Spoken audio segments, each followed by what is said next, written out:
Pierre Chevalier alias Monsieur Propre est décédé. Pierre Chevalier, figure emblématique de la publicité pour le liquide nettoyant, est décédé à 84 ans. Impossible, pour les plus de 40 ans, d'ignorer ce visage. Pierre Chevalier, grand costaud chauve, avait incarné à l'écran le personnage de Monsieur Propre dans les années 80. Ce natif des Vosges coulait ses vieux jours à Paris, où il est décédé lundi à l'âge de 84 ans. Son gabarit, 1,88 m, lui avait ouvert les portes du monde de la publicité.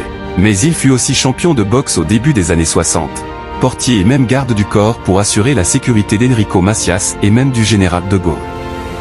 Vosges Matin révèle que c'est en ouvrant une salle de boxe dans les années 70 qu'il est abordé par un homme qui lui propose d'incarner le personnage de Monsieur Propre. Sa carrière le verra aussi endosser le rôle d'acteur dans 2 films. Il a aussi vécu une relation de 2 ans avec Catherine Ringer d'Erita Mitsuko.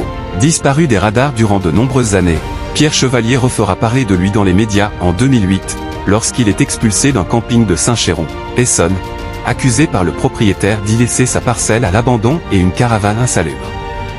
Mais Monsieur Propre nie en bloc et joue de sa notoriété pour alerter les médias. De nombreux articles de presse et passages en télévision lui permettront, contre toute attente, de retrouver sa fille dont il était sans nouvelles depuis 40 ans. Sa première femme était partie avec l'enfant à Noël, en 1969. Âgée de 42 ans en 2008, elle reconnaîtra son père à la télévision.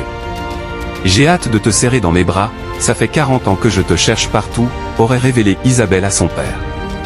Par la même occasion, Pierre Chevalier avait appris qu'il était grand-père de 4 petits-enfants. Si sa carrière aurait pu le rendre riche, c'est dans un modeste appartement de 30 mètres carrés qu'il a vécu ces dernières années, en banlieue parisienne. Il avait aussi refait sa vie avec Miss France Bodybuilding, elle aussi décédée il y a quelques années. Il n'a jamais voulu révéler le montant du cachet qu'il a touché pour incarner Monsieur Propre, mais il était conséquent. De quoi lui permettre d'ouvrir plusieurs salles de boxe. En acceptant le rôle, il n'avait émis qu'une seule condition, que sa femme puisse le suivre sur le tournage. Pendant une semaine on est allé à Nice pour répéter. C'était dur. Je restais toute la journée debout. Mais on mangeait tous les jours au Carlton. Que c'est beau le Carlton, confiait-il à Vosges Matin en 2019. Une semaine de tournage, suivie de 4 ans à parcourir la France pour assurer la promotion de la marque.